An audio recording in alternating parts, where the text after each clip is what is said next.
A tall teenage boy with left-sided chest pain and acute shortness of breath, affected side hyperresonant. Breath sounds diminished. What's the diagnosis? Pneumothorax. A 55-year-old man, a smoker, heavy drinker, presents with a new cough and flu-like symptoms. Silver stain on sputum shows the gram-negative rods. What are the odds? Legionella. Patient with an increased serum cortisol undergoes a dexamethasone suppression test. Man, I wanna know, 1 milligram don't do jack, but 8 does. The diagnosis must be pituitary tumor. A woman with a previous C-section has a scar in the lower uterus close to the opening of the arse. What is she at increased risk for? Placenta previa. Yo, a teenager with nephritic syndrome. There's more. Hearing loss, hearing loss. What is the source? What's the disease? What's its course? The syndrome.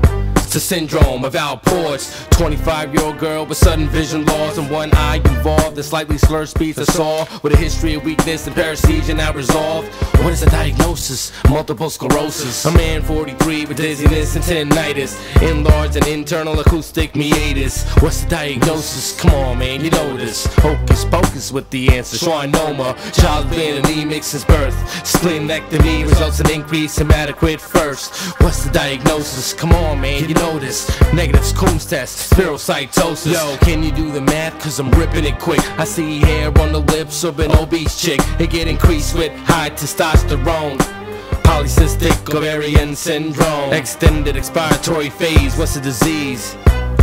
That's right, COPD. Yo, girl 25 with a low-grade fever and a rash on her cheek worse than a sun widespread edema. Your concern is what type of disease, bruh? SLE, duh.